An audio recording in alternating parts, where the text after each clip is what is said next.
हाँ जी दोस्तों, welcome back. अज सूरतगढ़ विच लालपुरा बाबा जी ने क्वेश्चन आंसर का प्रोग्राम किया तो दर्शन भी होए संगत नूं। तां पहला क्वेश्चन इस प्रकार सी, परिवार दा मुखिया जद कमाई करदा है तां उस दी कमाई ते सारियां दा हक हुंदा है, लेकिन जदों एक परिवार दा मैंबर कोई भगती कर लवे तां उस ते सारियां दा हक क्यों नहीं हुंदा। बाबा जी ने फरमाया, जह जी करनी वैसी भरनी। हुण जे बच्चा कवे कि मैं पढ़ाई नहीं करनी तां की ਉਹ ਅੱਗੇ ਵੱਧ ਪਾਊਗਾ। ਤਾਂ ਆਪਾਂ ਤਾਂ ਆਸਾਨ ਤਰੀਕਾ ਲੱਭਦੇ ਹਾਂ। ਪਰਮਾਰਥ ਵਿੱਚ ਇੱਕ ਗੱਲ ਤਾਂ ਪੱਕੀ ਹੈ, ਜੋ ਕਰੂਗਾ ਸੋ ਭਰੂਗਾ। ਅਗਲਾ ਕੁਐਸਚਨ ਕਿਸੇ ਨੇ ਕੀਤਾ, बाबा जी बड़े महाराज जी फरमाया करते सी, कर्म जो जो करेगा तू वही फिर भोगना बनना। तो बाबा जी क्या हम इस जन्म में पुराने कर्मों का हिसाब किताब दे रहे हैं।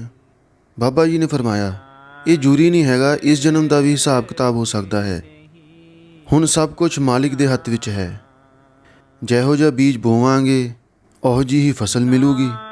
कर्म कहंदे किनू ने, एक्शन रिएक्शन, उसका सीक्वेंस, एक्शन से रिएक्शन बनता है। जद आपां करनी कर लेंदे आ फिर साडा कर्म बन जाता है।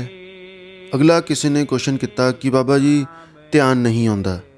बाबा जी ने फरमाया कि ये ध्यान साडे वस की गल नहीं है।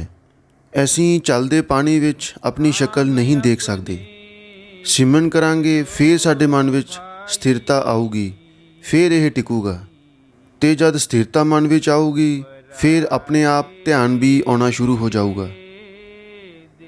अगला किसी ने कोई क्वेश्चन पूछा सी तां बाबा जी ने फरमाया, ये माया है। इस माया ने साडे उत्ते इहो जिहा पड़दा पाया होया है कि सानू कुछ पता नहीं लगता। इसलिए आपां किसी भी चीज़ ते फोकस नहीं कर पाते। जे आपां फोकस करांगे तां ही तां कैमरे विच तस्वीर आउंदी है। जे कैमरे विच फोकस नहीं करांगे तां तस्वीर धुंधली आ जाऊगी। इसलिए तुसीं सिमरन ते फोकस करो। अगला क्वेश्चन पूछा कि बाबा जी तुसीं कहंदे हो चंगे कर्म करो, लेकिन ये कर्म बन किवें जांदे ने। बाबा जी ने कहा कि किस्मत सानू एक मुकाम ते एक अवस्था ते लिया के खड़ा कर दिंदी है। अगे ये तुहाडे ते डिपेंड हुंदा है कि आपां ने की करना।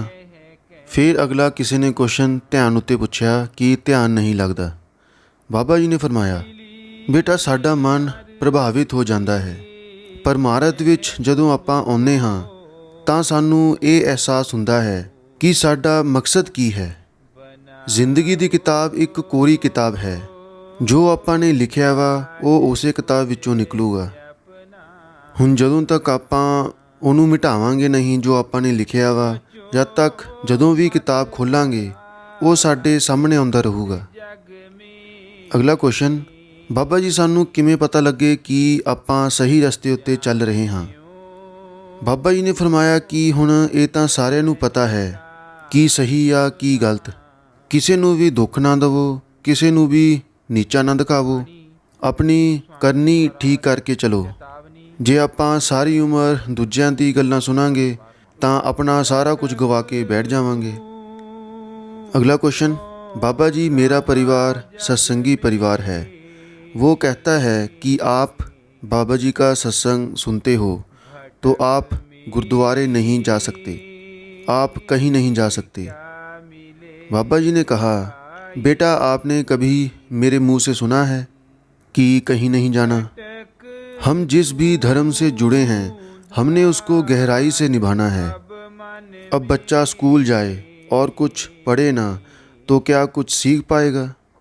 अगर हम किसी भी धर्म स्थान पर जाते हैं तो वहाँ जाके हमें ग्रंथ पोथियों को सुनना है। अब धार्मिक स्थलों का क्या मकसद था।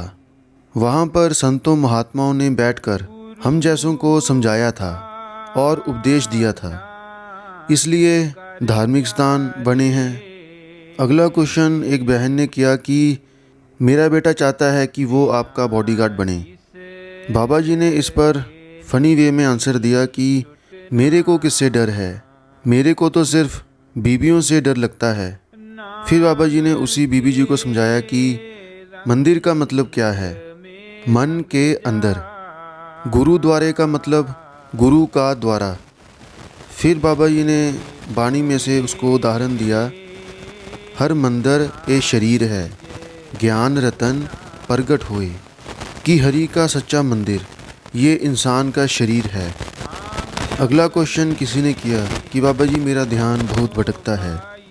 बाबा जी ने कहा कि इस उम्र में तो सभी का ध्यान भटकता है। इस पर सारी संगत हंसी। फिर बाबा जी ने उसे कहा कि अभी माँ बाप की कमाई है, तो अभी जितनी हो सके मौज मस्ती कर लो।